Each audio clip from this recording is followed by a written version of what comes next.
more than 50 bullets. In the middle of the afternoon, on a residential street in Chicago, a red Alfa Romeo pulls up beside a white sedan. 3 to 4 masked men step out with long guns. They don't shout. They don't warn. They open fire. Glass shatters. Metal tears apart. The white car is ripped open by round after round after round. Inside that vehicle sits 26-year-old Gabryel Gina Ayres. She's struck multiple times. In the front seat, her partner is bleeding. And in the back, a 14-month-old baby is strapped into a car seat. Over 50 rounds are fired into that car. The baby survives without a single bullet wound. Let that sink in. Because here's the part that makes this even harder to process. Gabryel was not believed to be the intended target. Investigators and multiple sources indicate the ambush was aimed at the child's father, the man sitting beside her. She died in a hit that may not have been meant for her. And it happened at 1:25 in the afternoon near 79th and South May in Auburn, Gresham, close to St. Sabina Church. Broad daylight. Homes nearby. Businesses open. People outside. This was not random. A specific vehicle pulled up. Multiple masked gunmen stepped out. Long guns were used. More than 50 shell casings scattered across the street. So the question becomes, how does a young mother, a hairstylist trying to build a life, end up in the middle of something this targeted? The answer doesn't start with gunfire. It starts months earlier. In November 2025, Gabryel posted a message on Facebook mocking another woman's deceased brother, referencing posting him in casket, followed by laughing emojis. In some places, that's ugly online drama. In certain environments, it can escalate into retaliation. Screenshots circulated. Tensions rose. Location information was shared. And according to multiple breakdowns of the case, the conflict surrounding her partner may have turned that digital disrespect into something far more dangerous. In this episode, we're going to examine how a Facebook post became part of a deadly motive narrative. We'll break down the ambush step by step. We'll look at why Gabryel may have been collateral damage. And we'll confront the fact that as of mid-February 2026, no arrests have been announced. A baby survived a barrage of bullets. A mother did not. This is the Crime Anatomy. Consider subscribing to stay updated. From all indications, there were multiple shooters who fired dozens of shots, perhaps more than 50. Remarkably, all of those bullets missed a baby who was sitting in the car that was targeted. What's the purpose of shooting at a car when you know there's a child in the car? That doesn't make any sense. Yeah, it could be a lot of other people who's lost their life here today. Gabryel Gina Ayres was 26 years old, a mother first, a hairstylist second. Everything else came after that. Her daughter was barely over a year old, still small enough to sit in a car seat with a lollipop to stay calm during rides. That baby was the center of Gabryel's life. Every decision she made, where she worked, how long she worked, who she allowed around her, revolved around providing stability for that child. Her partner, the 27-year-old father of her child, was part of that world. He shared responsibility for their daughter. He was also the man investigators believe was the intended target of the ambush. That distinction matters because it reframes everything. Gabryel was in that car because she was living her life, not because she was hunting conflict. Friends have emphasized that she wasn't deeply involved in street disputes. She wasn't identified as a gang figure. She wasn't described as someone embedded in violent networks. She was described as a mother trying to make it. And that contrast is critical because when people die in targeted shootings, the public often searches for a backstory that explains it. A record, a reputation, a reason. Vigils were held near the intersection where her life ended. Candles, balloons, photos of her smiling with her daughter. Hashtags began circulating. Hashtag Justice for Gabby. Hashtag Justice for Gabryel. And almost every message came back to one thing. She was a mother. That's why the image is so hard to process. A young woman sitting in a car with her baby in the back seat. An everyday moment, turning into a barrage of gunfire. Her daughter survived physically. Gabryel did not. And the weight of that contrast, life continuing in one car seat while it ended in the front, is what makes this story impossible to ignore. She wasn't famous. She wasn't a public figure. She was 26, working, parenting, trying to build something stable in a neighborhood that doesn't always offer stability. That's who she was before the red Alfa Romeo pulled up. And understanding that is essential, because this wasn't just shooting. It was a young mother's future erased in seconds. And the baby she lived for will grow up hearing this story. Now we need to understand how a life centered on work and motherhood became entangled in something that ended with more than 50 bullets on a public street. In November of 2025, Gina, Ayres shared a Facebook post that would later be cited as a spark in a chain of events no one could have anticipated. The post, intended as a taunt in an ongoing online dispute, referenced a deceased family member of another woman, accompanied by laughing emojis. The words themselves were cruel, but they were typed into a world where words could quickly carry consequences far beyond screen. What might have seemed like petty online drama elsewhere carried far heavier weight on the south side of Chicago, a neighborhood already burdened by violence and simmering conflicts. At first, the post generated what commentators describe as online whispers. Screenshots circulated quietly, messages were sent in private chats, and vague comments hinted that Gabryel had crossed a line. Social media, in this environment, was not merely a space for gossip. It was a record of perceived disrespect, an accelerant in neighborhood tensions, and a visible marker that could turn someone into a target. For Gabryel, who had always tried to keep a low profile in terms of street disputes, this post suddenly put her in proximity to danger she may not have fully understood. Soon, the digital tension escalated. Screenshots of the post were shared with a wider network, reaching individuals who interpreted her words as a direct affront, a challenge that demanded a response. In certain circles, mocking the dead, especially publicly, was not a minor offense. It was a provocation, a violation of unspoken codes that governed respect, reputation, and retaliation. Over time, online threats began to emerge, some subtle, some more direct. People in Gabryel's extended circle noted warnings passed to her partner, suggesting that retaliation might not be aimed at her, but her proximity to the conflict made her vulnerable. One account circulating online suggested that someone warned her partner, "Give her up or it'll be you." This was the first sign that what started as online provocation had the potential to spill into the real world. The virtual space of Facebook posts, private messages, and shared images was no longer separate from reality. It was a pressure cooker, digital disrespect feeding into personal grievance, amplified by the networks that carried every taunt, every slight, and every screenshot. The environment Gabryel lived in was high risk, even for someone careful, because danger had begun to orbit around her, carried not by her actions alone, but by her connections. In the weeks following the Facebook post, information began to leak in ways that were invisible to her daily life. Her movements, her routine, and crucially, her locations became part of the story. The post had acted as a beacon for those seeking to respond, a digital breadcrumb that guided anger toward a real-world target. Gabryel's partner was increasingly recognized as the person of interest, the intended recipient of the retaliation. But she, too, was present during every routine of their lives. Every drive, every outing, every stop in public spaces carried potential risk. By late January and early February of 2026, the situation had become more urgent. Observers from online commentary channels noted that threats toward her partner were intensifying. Social media exchanges showed that others were discussing retaliation openly, sharing screenshots of posts and dropping hints about locations. The environment was simultaneously invisible and omnipresent. Danger was everywhere and nowhere at the same time. It was not predictable, yet it was imminent. By the afternoon of February 4th, 2026, the stage was set.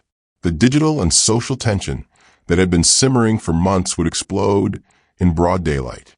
Gabryel's care for her daughter, her dedication to work, and her efforts to avoid confrontation had placed her directly in the path of a planned, lethal response, one she could not have predicted, but one that would leave a permanent mark on her family, her community, and everyone who would later learn of the tragic events. It was early afternoon in Chicago's Auburn Gresham neighborhood, near the 7900 block of South May Street, not far from the familiar spire of St. Sabina Church. The streets, though part of a bustling urban landscape, were relatively quiet that Wednesday midweek, when life often moved at its predictable rhythm. Gabryel Ayres was seated in her white sedan, her infant daughter strapped securely into the back seat with a lollipop placed carefully in her tiny hand to keep her calm during the drive. In the passenger seat or behind the wheel, accounts vary slightly, was her 27-year-old partner, the father of her child. Neither of them suspected that danger was already approaching, nor could they have anticipated the intensity that would follow in just moments. Then a red Alfa Romeo appeared. It pulled up alongside the white sedan with startling speed and precision, slowing just enough for its occupants to execute what would become a horrifyingly coordinated attack. Witnesses later described 3, possibly 4, masked individuals emerging from the vehicle, each armed with long guns. The attack was immediate and unrelenting. Gunfire erupted not in a few scattershots, but as a relentless barrage that tore through the car's body and filled the street with a terrifying symphony of violence. More than 50 shell casings littered the asphalt, with some estimates suggesting that, counting all firearms, over 100 rounds may have been fired. Inside the sedan, chaos unfolded in unimaginable ways. Gabryel hit multiple times, slumped forward, her body caught in the crossfire. Her partner also struck, sustained injuries to his arm and lower body. Yet he remained conscious, attempting to shield his daughter and respond to the chaos as best he could. The infant miraculously survived physically unharmed, the bullets missing her small, protected frame. Neighbors would later describe this as nothing short of a miracle, a stark contrast to the destruction that had consumed the vehicle and the lives within it. As the car attempted to flee, still under fire, it collided with a brown van nearby, further adding to the scene's intensity. The sedan was riddled with bullet holes, glass shattered, and metal crumpled under the impact of both gunfire and collision. Witnesses reported screams, the crackle of automatic weapons, and the sudden, terrifying recognition that ordinary passersby had become spectators to an execution-style attack in broad daylight. Simultaneously, the neighborhood reacted. 911 calls poured in as residents, stunned and panicked, reported the sounds of dozens of gunshots echoing off brick walls and asphalt. ShotSpotter, the city's gunfire detection system, activated almost instantly, alerting law enforcement to the unprecedented barrage. Sirens soon followed as first responders raced toward the scene, navigating the chaotic streets where frightened bystanders scattered, ducking behind parked cars, or rushing to the nearest safety. When police and emergency medical personnel arrived, the scene was described as overwhelming. Bullet casings were scattered across the street like rain. Glass sparkled in shards on the pavement, and the white sedan sat crumpled, its occupants battered and bloodied. Neighbors and witnesses were still in shock, some calling loved ones, others screaming into cell phones, trying to comprehend the scale of what had just occurred. Emergency responders moved swiftly. Paramedics extracted Gabryel's car, rushing her toward Little Company of Mary Hospital, where she was pronounced dead shortly after arrival. Her partner, stabilized on site, was transported to Christ Medical Center in Oak Lawn, where he received treatment for his multiple injuries. Amid the chaos, attention immediately turned to the child in the back seat, who had been spared physically but was likely experiencing trauma on a level that was invisible but profound. Community members quickly gathered near the intersection, drawn by the commotion. Some placed candles, balloons, and handwritten notes at the curb near where the car had come to rest, a makeshift vigil forming almost spontaneously in the wake of senseless violence. Clergy from nearby churches, including St. Sabina, and local activists condemned the attack, emphasizing both the brutality of targeting a car in broad daylight and the moral failure inherent in acts that could claim the life of anyone in proximity, including an infant. 50 bullets. Broad daylight. A 13-month-old baby in the back seat. One family member would later remark, "What's the purpose of shooting at a car when you know there's a child in it? These animals have no value on life." Investigators described the attack as premeditated and highly coordinated. The use of a specific getaway vehicle, multiple mass shooters, and long guns indicated planning and intent to ensure the target would be hit. Online reactions mirrored the physical scene. Social media posts expressed shock, anger, and grief. Hashtags like #JusticeForGabby and #JusticeForGabryel spread quickly, amplifying outrage over a death that was both preventable and avoidable. Friends, relatives, and neighbors shared photos, stories, and messages that emphasized Gabryel's character, her work ethic, and her devotion as a mother. Public commentary underscored the injustice of the attack, particularly the fact that her death was not random, but the consequence of others' unresolved conflicts and digital provocations. The baby, untouched physically, represented both the fragility and resilience of human life, a stark reminder of what was lost and what had narrowly survived. In the hours following the shooting, the neighborhood was left grappling with shock, grief, and fear. The white sedan remained crumpled at the scene, a visual reminder of the chaos that had unfolded. Investigators combed the area for evidence, shell casings, eyewitness accounts, and any surveillance footage that might have captured the attack or the assailant's retreat. The community, meanwhile, began organizing vigils, sharing messages, and seeking answers. For those who knew Gabryel, the loss was deeply personal. A young mother, a devoted partner, a skilled hairstylist, taken in a moment of indiscriminate violence. The ambush was a stark illustration of how retaliatory violence and digital provocations can intersect with everyday life. Gabryel's death underscored the reality that in certain contexts, no one is truly safe, even on public streets in broad daylight. It's a miracle that that baby was not shot.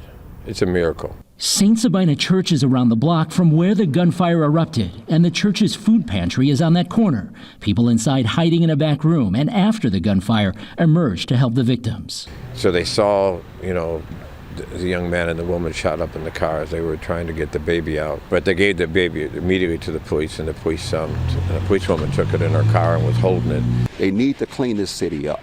They need to. This gangs and the shooting and the killing is just unbelievable. In the wake of Gabryel Ayres' death, the streets of Auburn Gresham were left haunted, not just by grief, but by unanswered questions. How could a broad daylight attack, in full view of neighbors and with over 50 rounds fired, remain unsolved weeks later? By mid-February 2026, days after the ambush, no arrests had been made. The killers, having executed a meticulously planned attack, had vanished into the city's network of streets, leaving authorities and the community with little more than shell casings, eyewitness accounts, and the echoes of what was lost. The Chicago Police Department confirmed that the attack was highly targeted. Social media activity, particularly the inflammatory Facebook post from November 2025, provided investigators with a starting point. Screenshots circulated online had documented the mockery of a deceased young man, the laughing emojis, and the rapid sharing that escalated tensions within a matter of days. Investigators treated these posts as evidence of motive, signaling a clear line between online provocation and real-world retaliation. Every like, comment, and share became a potential lead, a digital breadcrumb pointing to the individuals who might have planned the ambush. Investigators noted that while social media provided some leads, it also highlighted gaps in how conflicts escalate unchecked online. Many users observed, commented, or participated in online taunts without recognizing the danger that was forming. The rapid spread of screenshots and location references transformed a personal insult into a highly visible threat, effectively giving those plotting the attack information about timing, routes, and proximity. The ambush was not a spontaneous act. It was fueled by a digital chain of provocation and intelligence sharing that placed Gabryel directly in harm's way. The lack of arrests fed a sense of helplessness in the community. For family members, each unanswered question was a wound that refused to close. Who had fired the first shot? Who had coordinated the Alfa Romeo's approach? Could any warning signs have been recognized in time to prevent the attack? These questions lingered as police continued to review social media activity, interview witnesses, and examine forensic evidence.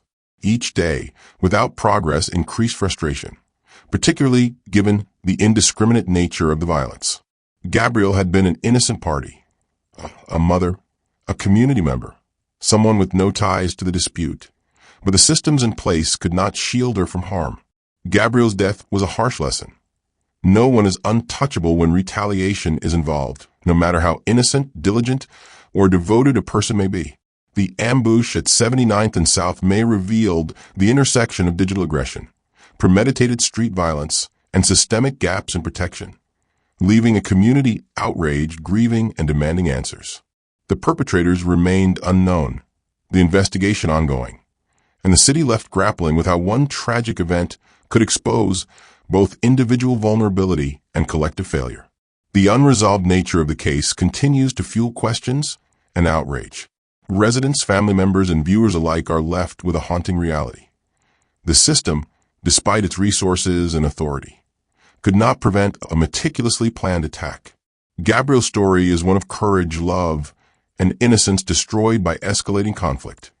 A stark reminder that accountability, vigilance, and justice are not automatic, but must be fought for relentlessly. This is the crime anatomy. We don't just tell the story, we examine it, and we remember the victims. Subscribe to the Crime Anatomy so these cases continue to be documented with truth and accountability. Share this video so her name reaches further than the violence that took her. And leave a comment below.